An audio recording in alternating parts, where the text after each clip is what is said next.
السلام علیکم ورحمۃ اللہ وبرکاتہ۔ الحمد للہ رب العالمین والصلاة والسلام علی رسولہ الکریم وعلی آلہ واصحابہ اجمعین، اما بعد، اعوذ باللہ من الشیطان الرجیم، بسم اللہ الرحمن الرحیم۔ فإن مع العسر یسرا إن مع العسر یسرا، صدق اللہ العظیم۔ تمام دوستوں کو البلاغ چینل کی طرف سے استقبال کرتا ہوں۔ آج کا ہمارا عنوان ہے پازیٹیو مائنڈ سیٹ۔ آج کا یہ عنوان قرآن اور سائنس سیریز میں یہ علم نفسیات کے تعلق سے اس لیے میں نے سلیکٹ کیا ہے، خاص طور پر خصوصی طور پر آج کا یہ خطاب ان کالج اسٹوڈنٹس کے لیے ہے جو ابھی نیٹ ایگزام اور سی ٹی ایگزام سے فارغ ہوئے ہیں، اور حال ہی میں 10th اسٹینڈرڈ کے ریزلٹس بھی ہمارے سامنے ہیں۔ دیکھیے، الحمدللہ مجھے ایگریکلچر یونیورسٹی میں انڈر گریجویٹس اور پی جی لیول اسٹوڈنٹس کو ٹیچنگ کرنے کا موقع ملا ہے، اور الحمدللہ اس ٹیچنگ پروفیشن میں رہتے ہوئے مجھے اسٹوڈنٹس کی نفسیات کیا ہیں میں نے بہت قریب سے دیکھا ہے، اور میں بہت سارے یو جی اور پی جی اسٹوڈنٹس کے لیے الحمدللہ کونسلر بھی رہا ہوں۔ میں ایک سوال پوچھتا تھا ہمارے ایگریکلچر اسٹوڈنٹس کو کہ آپ سکسیسفل ہونا چاہتے ہیں یا نہیں؟ آپ اپنی لائف میں، آپ اپنی زندگی میں کامیاب ہونا چاہتے ہیں یا نہیں؟ تو تمام کہتے، ایک ہی آواز میں کہتے ہاتھ اٹھا کر کہ یقیناً ہم اپنی زندگی میں کامیاب ہونا چاہتے ہیں۔ تو میرا دوسرا سوال ہوتا کہ کچھ ایسے اسباب مجھے بتائیں جن کے ذریعے سے آپ اپنی زندگی میں کامیاب ہو سکتے ہیں۔ تو بہت سارے جوابات آتے، بہت سارے اسٹوڈنٹس کے جوابات سنتا، اور میں ان سے پوچھتا کہ ایک ہی جملے میں آپ کو جواب دینا ہوگا، بہت زیادہ ایکسپلین نہیں چاہیے، ایک ہی جملے میں جواب دینا چاہیے۔ تو ایک اسٹوڈنٹ نے جواب دیا کہ ہمارا مائنڈ پازیٹیو مائنڈ ہونا چاہیے۔ تو جو اسٹوڈنٹس کے اندر پازیٹیو مائنڈ سیٹ ہوتا ہے انشاءاللہ وہ کامیاب ہوں گے اپنی زندگی میں۔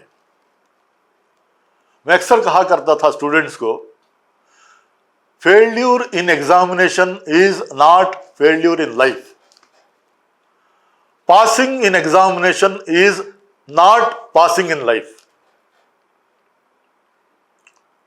آج دیکھیے کہ اسٹوڈنٹس کو تھوڑا مارکس اگر کم آ گئے تو ڈپریشن کا شکار ہو جاتے ہیں، اور کئی ممالک میں اور یہاں انڈیا میں بھی ہمیں یہ اخبارات میں بھی آپ پڑھتے ہیں کہ بہت سارے اسٹوڈنٹس اپنا رزلٹ ٹھیک طریقے سے، مارکس کم لینے کی وجہ سے کتنے اسٹوڈنٹس نے سوئسائڈ کیا ہے؟ کیا اسی کو ایگزامینیشن کو ہی آپ کیا اس کو ہی لائف سمجھ لیے ہیں؟ ہرگز نہیں. زندگی میں تکالیف آئیں گے، چیلنجز آئیں گے، اور ان چیلنجز کو ہمارا سامنا ہوگا. میں آپ کے سامنے جو آیت قرآن پاک کی پڑھی، فَإِنَّ مَعَ الْعُسْرِ يُسْرًا، إِنَّ مَعَ الْعُسْرِ يُسْرًا، بے شک مشکلات کے بعد، مشکلات کے ساتھ آسانیاں آئیں گے. مشکلات کے ساتھ آسانیاں آئیں گے. یہاں پر مشکلات کے بعد نہیں کہا گیا. فَإِنَّ مَعَ الْعُسْرِ يُسْرًا، إِنَّ مَعَ الْعُسْرِ يُسْرًا، یعنی مشکلات کے ساتھ آپ کو آسانیاں آئیں گے. نبی کریم صلی اللہ علیہ وسلم کو اللہ تعالیٰ بشارت دے رہا ہے کہ آپ جو تکالیف، آپ کو جو چیلنجز آ رہے ہیں، اس چیلنجز کے بعد آپ کو اپرچونٹیز بھی ملیں گے. فَإِنَّ مَعَ الْعُسْرِ يُسْرًا، إِنَّ مَعَ الْعُسْرِ يُسْرًا، 2 بار کہا گیا. ایک بات اللہ تعالیٰ ایک سٹرس کر کے ایک بات کو 2 بار اگر ریپیٹ کرتا ہے قرآن پاک کے اندر، تو اس کے اندر ایک اہم بات اللہ تعالیٰ بتانے جا رہا ہے. مثال کے طور پر القاریۃ ما القاریہ وما ادراک ما القاریہ، تم کیا جانو کہ قاریہ کیا ہے. انا انزلناہ فی لیلۃ القدر وما ادراک ما لیلۃ القدر، یعنی بار بار ریپیٹ کرتا اللہ تعالیٰ اس آیت کو، اس کے امپورٹنس کو بتلانے کے لیے. تو اس میں بھی اللہ تعالیٰ فرماتا ہے تمہاں مشکلات کے ساتھ، آزمائشوں کے ساتھ تم کو آسانیاں آئیں گے. اگر انگلش میں اگر میں یہ ٹرانسلیشن اگر کروں، after, not after challenges, with challenges, along with challenges there are opportunities. challenges کے ساتھ ساتھ opportunities بھی آئیں گے. آپ بہت سارے سائنٹسٹ جو زندگی کے اندر جو چیلنج کر کے کہاں سے کہاں تک پہنچ گئے. ہمارے سامنے انڈیا میں ایک مثال ہے، ڈاکٹر عبدالکلام صاحب، جو بہت بڑے انٹرنیشنل، پورا گلوبل لیول میں ان کا نام ہے، اور میزائل مین کے نام سے جاتے ہیں. آپ کو معلوم ہونا چاہیے ایک چھوٹی سی جھوپڑی تمل ناڈو کے اندر، ایک چھوٹی سی جھوپڑی میں، ایک قریے میں ان کی پیدائش ہوئی، اور انہوں نے کتنے چیلنجز کرنے کے بعد، پوری زندگی ان کی ایک چیلنج تھی، اس کے بعد انہوں نے ہر اپرچونٹی کو استعمال کیا، اور صرف وہ ہندوستان کے مانے ہوئے سائنٹسٹ ہی نہیں بنے، اور پوری دنیا کے اندر ان کا نام ہوا.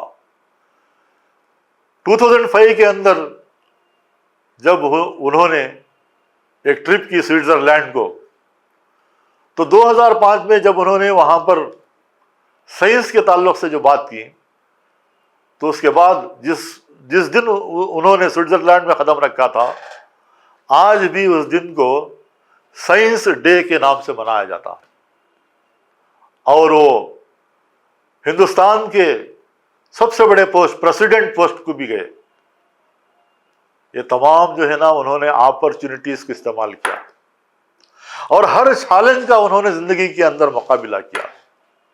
Where there is a will, there is a way. If everything is lost, the future still remains. یہ پازیٹیو مائنڈ ہمارے اسٹوڈنٹس کے اندر بلڈ اپ ہونا چاہیے. ابھی میری نواسی اور بہن جی بھی نیٹ ایگزام سے اور CET ایگزام سے فارغ ہوئے ہیں، اور وہ بھی ابو 90% لیے ہیں. ان کو بھی میں یہی بات بتاتا ہوں کہ کبھی ڈپریشن کا شکار نہیں ہونا چاہیے. کوشش، ایفرٹس جتنا بھی آپ کر سکتے ہیں آپ ضرور کریں، مگر یاد رکھیں فَإِنَّ مَعَ الْعُسْرِ يُسْرًا، إِنَّ مَعَ الْعُسْرِ يُسْرًا. with challenges you find opportunities also. Failure is a stepping stone for success. The courageous man on the earth is one who bears his defeat without losing heart. دل پر کچھ بھی اثر کیے بغیر اگر ہمارے فیلڈیور کو جو برداشت کرتے ہیں وہی دنیا کا سب سے بڑا انسان ہے. اور نمبر 1 سب سے بڑی مثال حضور اکرم صلی اللہ علیہ وسلم کی مثال ہے. کیسے چیلنجز کا سامنا کیا. اور میں انشاءاللہ حضور اکرم صلی اللہ علیہ وسلم کی سیرت کے تعلق سے الگ سے ایک ایپیسوڈ میں بات کروں گا کہ پازیٹیو مائنڈ سیٹ ہوتا کیا ہے. اور پوری حضور اکرم صلی اللہ علیہ وسلم کی زندگی میں صرف پازیٹیوٹی تھی. کبھی بھی انہوں نے نیگیٹو بات نہیں کی.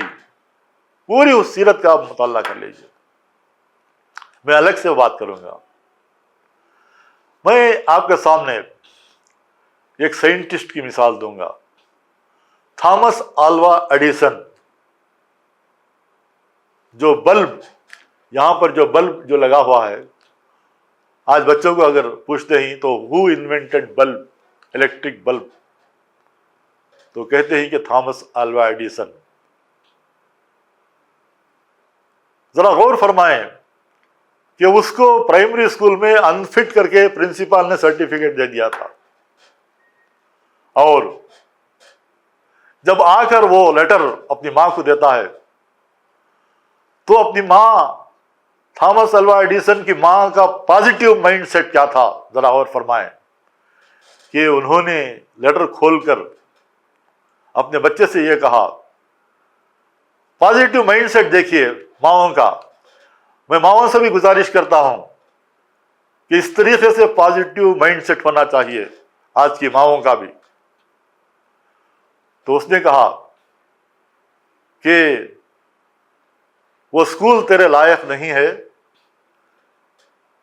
تو اور آگے چلنے والا ہے, اس لیے تو تجھے جو ہے نا سکسیسفل کر بول کے دوسری اسکول میں ڈالنے کے لیے کہا گیا ہے. یہ پرنسپل کا لیٹر ہے.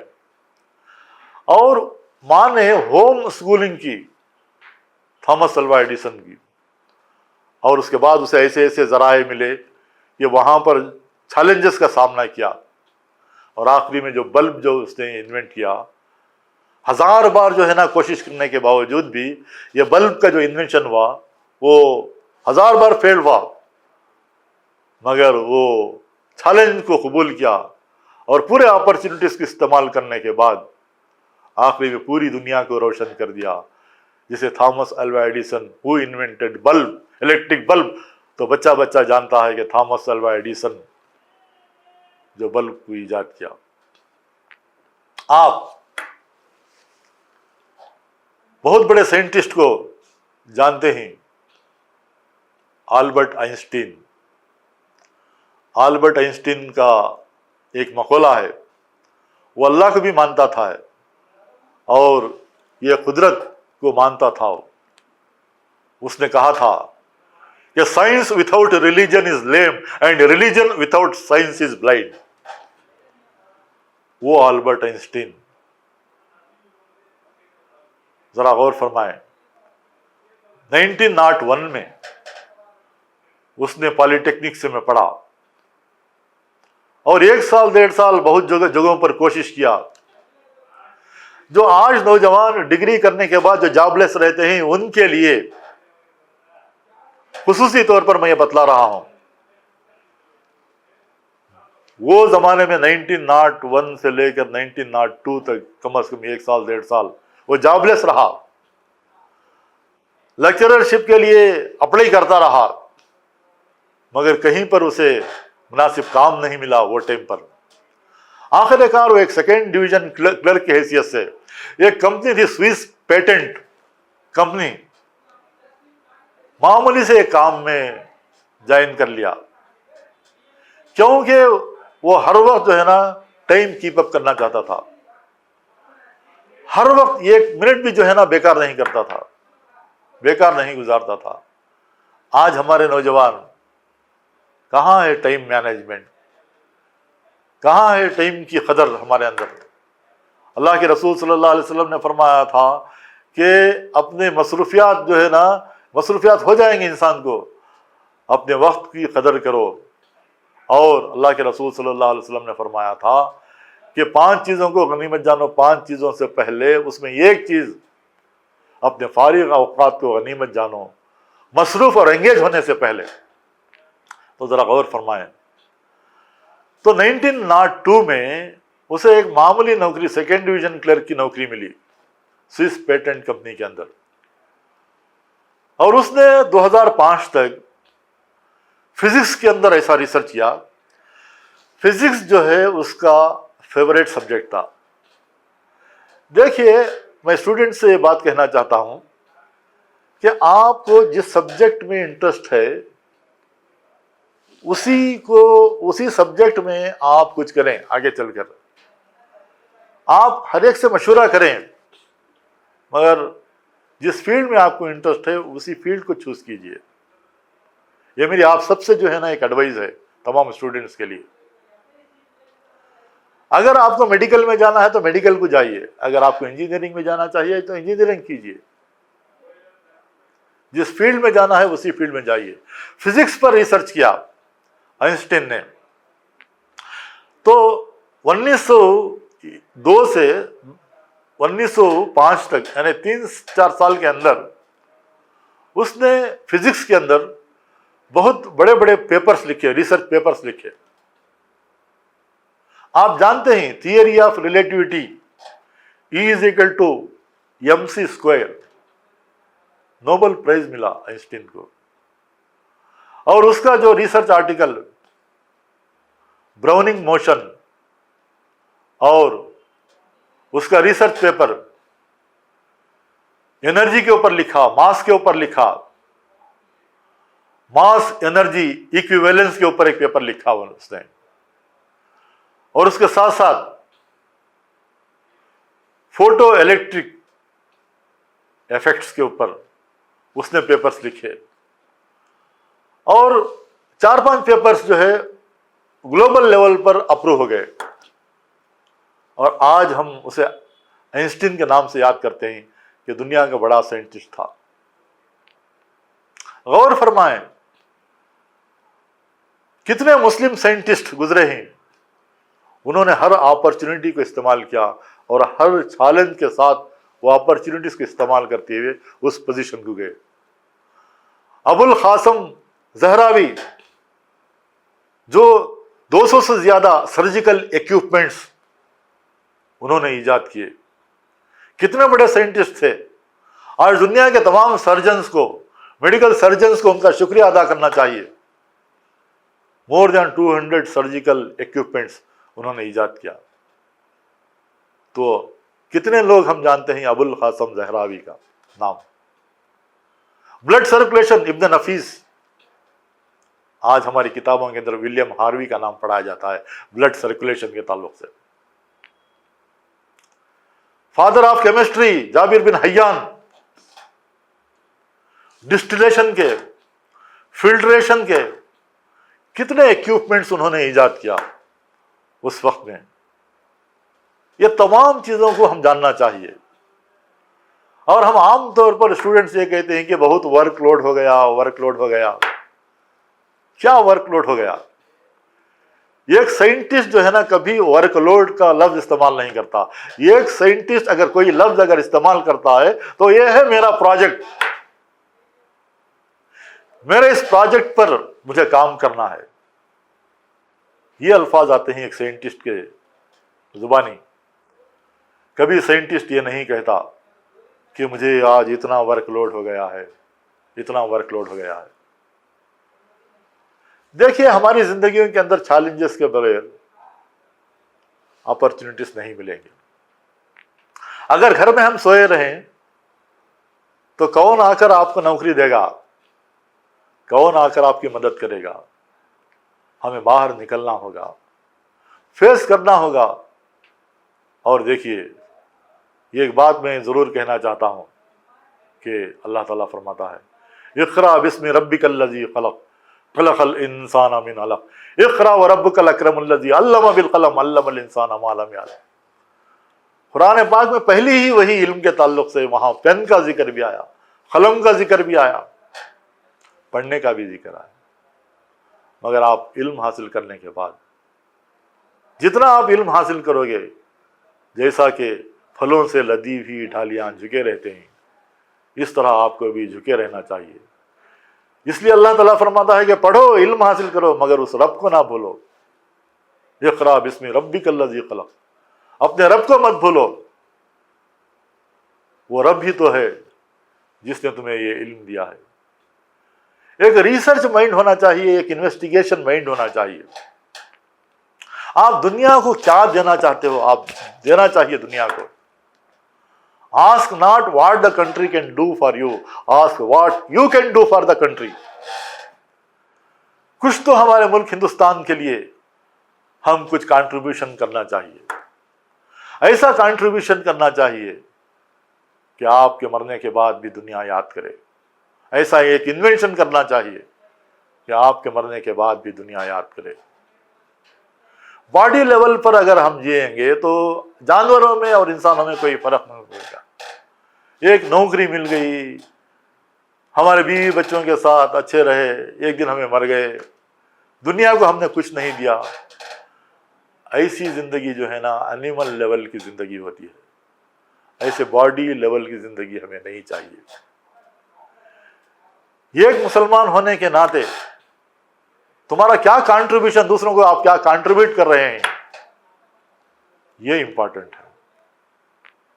اور ہمارے ایجوکیشن سسٹم کے اندر آپ ڈاکٹر ہوئیے، آپ انجینئر بنیے، سائنٹسٹ بنیے، سب کچھ بنیے، مگر آپ دو تین چیزیں میں اہم باتیں کہہ کر میں اپنی بات کو ختم کرتا ہوں۔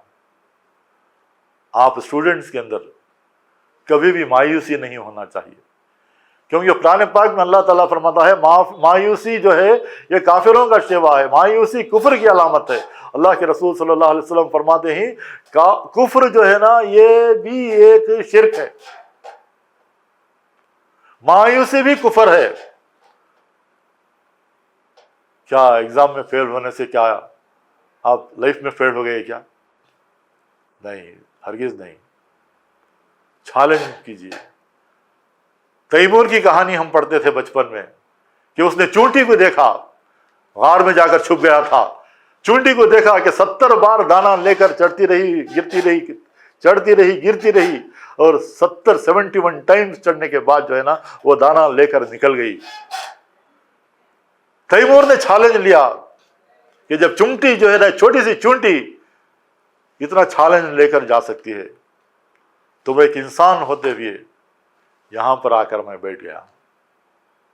آپ قرآن پڑھیے، قرآن پاک میں 1000 سے زیادہ آیتیں سائنس کے تعلق سے ہیں۔ انویسٹیگیشن کیجئے، انویسٹیگیشن۔ اللہ تعالیٰ فرماتا ہے غور و فکر کرنے والوں کے لیے میری قدرت کی نشانیاں موجود ہیں۔ قرآن پاک میں غور و فکر کیجئے۔ Quran is not the book of science but it is a book of science, SIGNS۔ نشانیاں، اللہ تعالیٰ کی نشانیاں موجود ہیں قرآن پاک کے اندر۔ ابھی ذی الحجہ کا مہینہ سامنے ہے، حضرت ابراہیم علیہ السلام کی آپ تاریخ پڑھتے ہیں، کیسے سائنٹیفک انداز میں انہوں نے دعوتی کام کیا۔ ایک سائنٹسٹ جو ایجاد کرتا ہے، یہ پورے خصوصیات جو ہے آج کے جو سائنٹسٹ جو ایجاد کر رہے ہیں، حضرت ابراہیم علیہ السلام کی زندگی کے اندر سائنٹیفک ایک ایکسپلوژن ہمیں ملتا ہے۔ انہوں نے ستاروں کو دیکھا، چاند کو دیکھا، ستاروں کو دیکھنے کے بعد حضرت ابراہیم علیہ السلام نے کہا کہ میرے خدا نہیں ہو سکتے، میرا خدا تو جو ہے ہمیشہ سے ہے اور ہمیشہ رہے گا۔ یہ ستارے کبھی نکلتے ہیں اور کبھی غائب ہو جاتے ہیں، یہ چاند جو ہے نا میرا خدا نہیں ہو سکتا، یہ کبھی نکلتا ہے کبھی غائب ہو جاتا ہے۔ یہ چاند اور ستاروں سے بڑا ایک سورج جو ہے یہ بھی کبھی نکلتا ہے کبھی غروب ہو جاتا ہے۔ یہ چاند، سورج اور یہ ستارے میرے خدا نہیں ہو سکتے۔ انہوں نے پہلے آبزرویشن کیا، اس کے بعد ایویلویٹ کیا۔ پہلے آبزرویشن، سائنٹیفک فیلڈ میں یہ 3 چیزیں آتی ہیں، آبزرویشن، ایویلویشن اور کنکلوژن۔ یہ 3 چیزیں بھی حضرت ابراہیم علیہ السلام کی سیرت میں ہمیں ملتے ہیں۔ انہوں نے پہلے آبزرویشن کیا، ستاروں کو آبزرو کیا، چاند کو آبزرو کیا، اور سب سے بڑے سورج کو جو ہے انہوں نے آبزرویشن کیا، اور پھر ایوالویٹ کیا۔ دوسرا جو سٹیپ ہوتا ہے سائنٹیفک فیلڈ کے اندر وہ ہے ایوالویشن۔ ایوالویٹ کیا کہ یہ چیزیں کبھی نکلتے ہیں، کبھی غائب ہو جاتے ہیں، کیا میرے رب ہو سکتے ہیں، کیا میرا خدا ہو سکتا ہے؟ ایوالویٹ کرنے کے بعد آخری میں سائنٹیفک فیلڈ میں کنکلوژن ہوتا ہے۔ آبزرویشن کے بعد ایوالویشن ہوتا ہے، ایوالویشن کے بعد کنکلوژن ہوتا ہے۔ آخری میں حضرت ابراہیم علیہ السلام کہتے ہیں، کنکلیوڈ کرتے ہیں، یہ میرے رب نہیں ہو سکتے، چاند ستارے یہ جو لوگ جو پوجا کر رہے ہیں یہ میرا رب نہیں ہو سکتے۔ تو ایک سائنٹیفک آبزرویشن ایوالویٹ کرنے کے بعد ایک کنکلوژن پر پہنچے حضرت ابراہیم علیہ السلام۔ ابراہیم علیہ السلام کی سیرت کو بھی ہم لوگوں تک پہنچانا چاہیے، اور یہ ایک مومن جو ہے نا، ایک اس کا دماغ جو ہے صرف ہندوستان کی سرزمین تک ہی ہمارا خیال نہیں ہونا چاہیے، پوری گلوبل لیول کے واسطے، پوری دنیا کے واسطے ہم دعا کرنا چاہیے۔ Beneficial, we should be beneficial to whole humanity, پوری ہیومینٹی کے لیے۔ اللہ کے رسول صلی اللہ علیہ وسلم فرماتے ہیں کہ ایک کھجور کے درخت کے مانند ہے مومن، جس کا ایک پتا، اس کی جڑ، ہر چیز بھی جو ہے نا بینیفیشیل ہے۔ اس طریقے سے ایک مومن بینیفیشیل ہونا چاہیے۔ یہاں پر اپنی میں بات کو ختم کرتے ہوئے تمام اسٹوڈنٹ سے یہی میں گزارش کرتا ہوں اور ایڈوائز بھی کرتا ہوں، نصیحت بھی کرتا ہوں کہ آپ ڈپریشن سے باہر آئیے اور دنیا کو جو ہے باہر دیکھیے۔ بہت سارے چیلنجز آئیں گے، ان چیلنجز کا مقابلہ کرنا چاہیے، اور ہمارے اندر سوشل کانٹیکٹس اچھے ہونا چاہیے، ہماری صحبت اچھی ہونی چاہیے۔ ہم جن لوگوں سے صحبت کرتے ہیں وہ صحبت کو بھی ہم چوز کرنا چاہیے۔ اچھوں کے ساتھ جو ہے نا ہمارا اٹھنا بیٹھنا ہونا چاہیے۔ آج اسٹوڈنٹس کی لائف کیسے گزر رہی ہے میں بتانا مناسب نہیں سمجھتا۔ تو اس لیے جو ہے نا ہم ہر علم حاصل کرنا چاہیے، مگر اللہ تعالیٰ کا خوف ہمارے دلوں کے اندر ہونا چاہیے۔ میں یہیں پر اپنی بات ختم کرتے ہوئے اللہ تعالیٰ سے دعا کرتا ہوں کہ صحیح معنی میں ہم اسٹوڈنٹس کو صحیح معنی میں پازیٹیو مائنڈ سیٹ اللہ تعالیٰ عطا فرمائے۔ یہ مثبت سوچ کیا ہے اور منفی سوچ کیا ہے، پازیٹیو سوچ اور نگیٹو سوچ کیا ہے، اس کے اور چند اہم گوشے انشاءاللہ میں اگلے ایپیسوڈ میں رکھنے کی کوشش کروں گا۔ اللہ تعالیٰ سے دعا کرتا ہوں کہ کہنے سننے زیادہ عمل کرنے کی توفیق عطا فرمائے۔ وآخر دعوانا ان الحمدللہ رب العالمین۔